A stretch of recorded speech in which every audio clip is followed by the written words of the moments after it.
Fala galera, tudo certo moçada, tudo tranquilo? Aqui é o Wanderson A7 do canal Química Tunai. Galera, eu vou falar para vocês nesse vídeo sobre solução tampão. Bora lá? O que seria solução tampão? A definição bem bonitinha é essa aí. É uma solução que resiste a variações bruscas de pH mediante a adição de ácido forte ou base forte em quantidade limitada. Traduzindo, solução tampão é uma solução que, se você adicionar nela um ácido forte com uma base forte, o pH pode mudar, mas ele muda pouquinho, muda décimos, não tem mudanças bruscas, ok? O que você precisa para construir um tampão? Bom, se você quiser construir um tampão do tipo ácido, você precisa de um ácido fraco, necessariamente fraco, e também de um sal que seja derivado desse ácido. Aí, se eu quiser um tampão do tipo básico, para ter um tampão do tipo básico, você precisa de uma base necessariamente fraca e também de um sal derivado dessa base. Para você calcular o pH de uma solução tampão, você pode utilizar uma equaçãozinha chamada equação de Henderson. Henderson-Hasselbalch. O Henderson deve ser meu primo, né?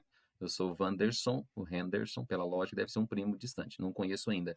Para você calcular o pH, basta você utilizar essa equaçãozinha. pH nada mais é do que o pKa mais o log da concentração do sal sobre a concentração do ácido. Wanderson, esqueci o que é pKa. pKa nada mais é do que menos logaritmo do Ka. Ka, você já viu em outros vídeos no canal Química Tonight, é a constante de ionização do ácido. E se for um tampão básico? É uma fórmula muito parecida. Ao invés de pH, você pensa no complemento, que é o POH. Ao invés de pKa, você utiliza o pKb. Ao invés de log do sal sobre o ácido, log do sal sobre a base. Beleza? Perceba que as duas equaçõezinhas, elas são idênticas matematicamente. Tranquilo? Bora para frente? Eu preciso que você entenda, agora a parte mais importante, o mecanismo do tampão. Como é que o tampão consegue frear e não deixar com que o pH varie muito? Beleza? O primeiro exemplo que eu vou usar para você é um exemplo de um tampão ácido. Perceba que ele é constituído de ácido acético e também por acetato de sódio. É como se eu pegasse um recipiente contendo água, dissolvesse dentro disso ácido acético e também um acetato de sódio. Esse conjuntinho forma uma solução tampão. Perceba que a equação de cima, onde o ácido acético está se ionizando em H+ e acetato menos, ela é reversível. Já a de baixo não. Por que que não? Porque o sal que está na equação de baixo é um sal ultra mega solúvel em água. Então ele fica praticamente todo na forma dissociada. Só esse lembretezinho importante, tá? Só existe equilíbrio químico na equação de cima, que é reversível. Então o tampão está pronto. Eu tenho um recipiente, um pouco de água, um pouquinho de ácido acético e um pouquinho de acetato de sódio. O tampão está pronto. Agora você vai ter que entender por que que se eu tacar um ácido forte, uma base forte, dentro dessa solução, o pH não vai mudar. Aliás, não vai mudar muito, né? Pode mudar décimos, mas não vai mudar significativamente. Não vai ter variações bruscas. Vamos entender por quê? Imagine que nessa solução você resolva jogar um ácido bem forte. Quando você joga um ácido forte, a primeira coisa que acontece é um aumento substancial na concentração de H+. Wanderson, se aumentou o H+, era para o pH cair pra caramba. Verdade. Só que esse H+ não vai ficar livre, nadando para lá e para cá. Não vai. Esse aumento de concentração de H+, provoca um deslocamento de equilíbrio para a esquerda. Como assim? Esse H+, que estava, entre aspas, sobrando, vai ser aprisionado, vai ficar guardadinho na forma de ácido acético. Ele não vai ficar livre, contribuindo para aumentar a acidez. Então, se eu aumentar a concentração de H+, adicionando um ácido, o que vai acontecer com o meu equilíbrio? Será deslocado para a esquerda, ok? O H+ não vai ficar livre, vai ficar guardadinho, aprisionado. Anderson, só que para deslocar para a esquerda, eu sei que tem que consumir o acetato. O acetato vai diminuir. E se ele acabar? Boa preocupação, ele poderia acabar. Porque o acetato produzido por um ácido fraco é bem pouquinho. Certo? Se ele acabar, entre aspas, você tem uma outra reserva muito mais Tunai Forever de acetato, que é o acetato produzido pelo sal, que está na equação de baixo. Você entendeu para que serve esse sal? Para produzir o íon comum em quantidade suficiente. Não tem perigo desse acetato acabar então.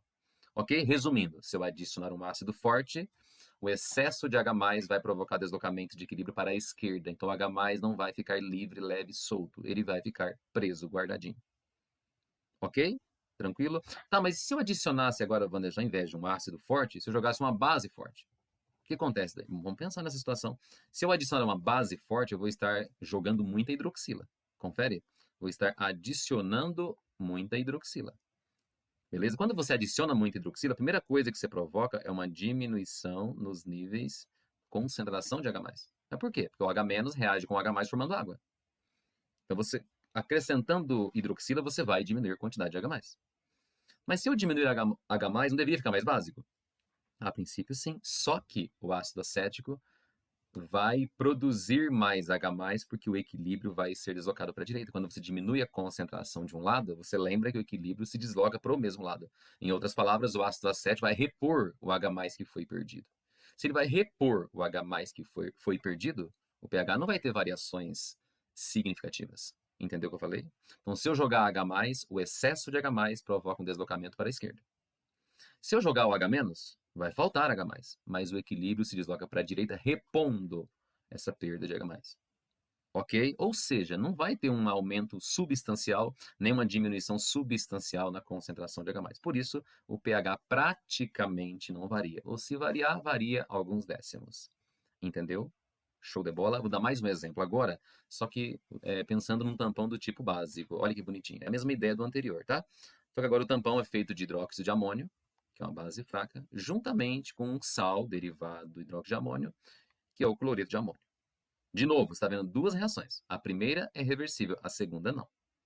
Ok? Só tem equilíbrio na primeira. Então vamos lá. Imagine que você resolveu adicionar nesse tampão que já está pronto alguma base forte. Se você adicionar base forte, momentaneamente, concentração de OH- vai lá para cima, aumenta. Então o pH vai para 14. Calma aí, não vai. Não vai por quê? Porque esse excesso de OH- provocará um deslocamento do equilíbrio para a esquerda. Em outras palavras, o OH- vai ficar guardadinho na forma de hidróxido de amônio.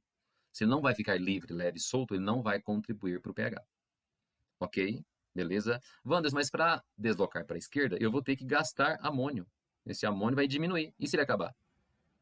Legal. Se ele acabar, você tem uma fonte, uma reserva muito mais poderosa de amônio. Onde? Na dissociação do sal. Ok? Entendeu o porquê do íon comum? Beleza? Você percebe que o amônio tem quantidade grande no equilíbrio. Não tem perigo de acabar. Porque tem uma fonte. Beleza? Uma outra fonte de amônio que é o sal. Bom, até agora eu pensei em adicionar uma base, aumentar a concentração de hidroxila, equilíbrio se desloca para a esquerda. Mas se a gente jogasse nesse tampão, nessa solução tampão, alguma coisa bem ácida, um ácido bem forte, o que vai acontecer? Assim que você adiciona ácido, você vai estar provocando um aumento na concentração de H+. Mas quando você aumenta a concentração de H+, imediatamente você faz com que a concentração de hidroxila diminua. Ah, mas então vai faltar hidroxila? Sim.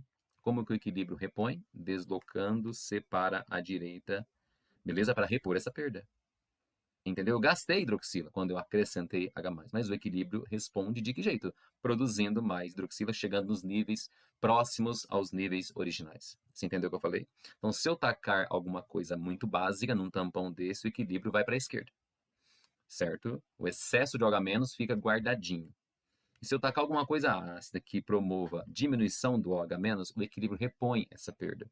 Ou seja, os níveis de hidroxila não vão aumentar muito ou diminuir muito. Por isso, o pH não varia significativamente. Show de bola? Entendeu? Agora, um exemplo assim, diferente de tampão, não menos importante, é claro, é o tampão do seu sangue. O seu tampão sanguíneo ele pode ser assim simplificado por essa equação. Ácido carbônico, só para você lembrar, ele é proveniente da reação entre CO2 e água. E esse ácido carbônico, ele ioniza-se em H+ e bicarbonato. Então, no seu sangue tem duas espécies muito bacanas, o ácido carbônico e o bicarbonato, proveniente de diversos sais, inclusive. Beleza? O pH do sangue varia? Varia, mas varia pouquinho. Se variar mais do que 4 décimos, a gente morre, inclusive. Tudo bem? Mas vamos entender como é que funciona essa variação. Isso é muito comum em questões de vestibulares, misturando química com biologia às vezes. Quer ver que bonito que é? Vamos pensar numa situação de hipoventilação. Hipoventilação acontece muito quando uma pessoa tem crise de asma, que a respiração fica meio deficiente, entendeu? Ele acumula muito gás carbônico. Quando acumula gás carbônico, a reação de gás carbônico com água produz H2CO3. Confere? Então, os níveis de H2CO3 aumentam. E se aumenta de um lado, o equilíbrio é deslocado para o outro lado. Você lembra disso? Caso não se lembre, assista os vídeos de equilíbrio químico no canal Química Tonight. E curta no final, é óbvio. Fala que você adorou. Mesmo que não gostou tanto, tá bom? Resumindo, se você aumentar os níveis de gás carbônico, você vai aumentar os níveis de H2CO3, o equilíbrio vai ser deslocado para a direita, você vai produzir H+. Tá, mas quando eu produzo H+, Wanderson, fica mais ácido. Isso. O nome disso é acidose. O pH diminui. Ok? Então, a hipoventilação provoca a diminuição do pH e o nome desse fenômeno é acidose. Existe o efeito contrário. Hiperventilação, quando alguém tem uma crise de histeria, uma crise de choro, às vezes, né? Ou mesmo após um exercício físico, aquela respiração muito intensa, você vai perder muito gás carbônico. Se você perder gás carbônico, você concorda que os níveis de ácido carbônico também vão diminuir. Diminui o que, Wanderson? Se diminui de um lado, você vai se lembrar que o equilíbrio é deslocado para a esquerda. O que é deslocar para a esquerda? Deslocar para a esquerda é você perder hidrogênio. Para que o hidrogênio vire ácido carbônico. Ok? Se você está perdendo hidrogênio, você concorda que o seu sangue está ficando menos ácido ou está ficando mais alcalino? O que vai acontecer com o pH? Ele vai subir. Qual que é o nome desse fenômeno? Você vai chamar de alcalose. A primeira era chamada de acidose. Essa segunda você vai chamar de quê? De alcalose. Tranquilo? Mas lembre, pH varia, mas pouquinho. E quem que não deixa ele variar muito? Exatamente, o tampão sanguíneo. É como se fosse um sistema de freios que contrabalanceiam. Tudo bem? Beleza? Se você quiser calcular o pH do tampão sanguíneo, você pode utilizar aquela equaçãozinha famosa, a equação do meu primo, lá lembra? A equação de Henderson, tá aqui, ó. Wander, mas tá escrito diferente. Lá na fórmula original estava concentração do sal sobre o ácido. Mas isso aqui é como se tivesse vindo de um sal, é concentração de ânion, isso. E embaixo tem exatamente o ácido carbônico. Tudo bem? O que é o pKa? O pKa nada mais é do que menos o logaritmo da constante de ionização. Tranquilo? Só uma curiosidade. Olha esse mapinha aí que mostra, né, qual o comportamento do nosso corpo em diversos pH sanguíneos. Bom, pH do sangue é entre 7,35 e 7,45. A média, 7,4. Beleza? Se você cair para 7, está numa crise de acidose. Se subir para 7,8, está numa crise de alcalose. Abaixo de 7 ou acima de 7,8 é morte. Entendeu? Quem é que não deixa o pH chegar a variações tão extremas, tão bruscas? A solução tampão. E o tampão principal do seu sangue é o tampão ácido carbônico e bicarbonato. Bora lá? Eu coloquei alguns exemplos assim, numéricos para fixar melhor. Espero que eu consiga te ajudar. Vamos lá. Olha o primeiro exemplo, que fácil. Qual que é o pH de uma solução tampão constituída de ácido acético? Eu te dei a concentração. E também um acetato de sódio. Então, eu te dei sal e ácido e os seus valores de concentrações. É só usar a formulinha do Henderson. Perfeito, só que tem um detalhezinho para te falar. Antes de usar a equaçãozinha de Henderson, você precisa saber o valor do pKa que eu não te dei. Eu te dei o valor do Ka, mas você consegue achar o pKa. Vamos relembrar isso? Vamos lá. É meio matemática básica agora, né? Como que a gente calcula o valor de pKa? Para quem não se lembrava, menos o logaritmo do Ka. Beleza? Vamos fazer a continha? O pKa é igual menos o logaritmo. O Ka tá pronto ali, ó. 1,8 vezes 10 elevado a menos 5. Aqui eu vou te mostrar um jeitinho que eu uso sempre, que é fazer essa continha muito rápida. Você vai pegar, eu tenho certeza. Se você olhar para essa potência 10 a menos 5, se você usar a regrinha do tombo, já vai dar 5 aqui. Dá o tombo no expoente e vira 5. É um jeito rápido. Subtraia o log do número que está na frente. Qual que é o log de 1,8 que o Wanderson te deu no exercício? 0,25. Funciona sempre, tá? Dá o tombo e desconta o log de quem está na frente. Então, o pKa vai valer 5 menos 0,25. Eu acho que dá 4,75. Essa foi a pergunta? Não, a pergunta não foi essa. A pergunta foi o pH. Agora eu vou ter que usar a equaçãozinha de Henderson. Vou até abrir uma outra telinha, que não vai caber aqui, né? Mas se você já conhece, o pKa está prontinho. Você sabe a concentração do ácido, que é 0,1, e sabe também a do sal, que é 0,2. E tem uma outra dica, que é o log de 2, que é 0,30. Então, tudo eu te dei aqui normal. Vamos para a continha do pH agora? Bora lá? Então, você vai começar assim. Formulinha de Henderson. pH é igual. pKa, vou repetir a formulinha, tá? Mais logaritmo, vou abreviar assim, ó, concentração do sal, pode ser do ânion também, sobre a concentração do ácido. Daqui para frente é substituir, né? Então, o pH vai ser, o pKa nós acabamos de calcular, 4,75, mais logaritmo, concentração do sal era 0,2 mols por litro. Concentração do ácido era 0,1 mol por litro. Você sabe que essa divisão aqui dá 2. E o Wanderson te deu uma dica de que o log de 2 é 0,30. Você lembra disso? Então vai ficar assim, pH é igual, 4,75 mais quem? O log de 2 é 0,30. Então ficou fácil, né? Então quanto vale o pH dessa solução tampão? 5,05.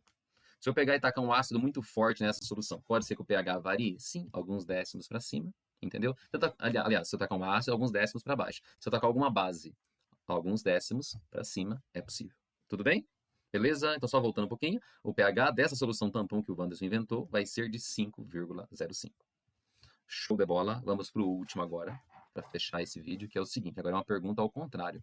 Qual que é a razão entre as concentrações do bicarbonato e do ácido carbônico no tampão sanguíneo para que este apresente um pH igual a 7,3? Agora eu te dei o pH. Entende? Quero saber a razão entre as concentrações de sal e ácido, ou ânion e ácido. É um exercício ao contrário. Beleza? Primeira informação muito bacana. O Wanderson te deu o valor do Ka, mas eu não te dei o pKa. Então vamos calcular. Pode ser daquele jeitinho rápido que eu te falei agora há pouquinho. Como é que calcula o pKa? Menos logaritmo do Ka, que está pronto aí já. 4 vezes 10 elevado a menos 7. Vamos fazer a continha? O pKa é igual. Primeira coisa, dá o tombo naquele expoente. 7. Agora subtrai o log de 4. Wanderson, eu não sei o log de 4. E eu também não te dei, percebeu? Eu te dei o log de 2, que é 0,30. Se o log de 2 é 0,30, o log de 4, que é 2 vezes 2, vai ser o quê? Vai ser 0,60. Lembravam disso? Se o log de 2 é 0,30, o log de 4 é 0,6. Beleza? Vamos fechar essa continha? O pKa vai valer quanto? 6,4. Acabou? Não, nem comecei. O pH eu não calculei ainda. Vamos fazer essa continha? Ó, o que eu calculei até agora foi o valor de pKa, mas falta o valor do pH que você vai fazer pela formulinha de Henderson. Bora lá? Vou até abrir uma outra telinha aqui. Olha o pH que você quer. Você quer um sangue com pH 7,3. E a outra informação legal que você sabe é que o pKa do ácido carbônico é 6,4. Aí tem algumas dicas, né? Log de 2, coisas do tipo. Vamos para a formulinha de Henderson agora. Então é o seguinte, a formulinha é pH é igual pKa mais log concentração do sal sobre o ácido, ou no caso do pH sanguíneo, do tampão sanguíneo, a gente escreve um pouco diferente. Concentração do bicarbonato dividido por quem? Pela concentração do carbônico.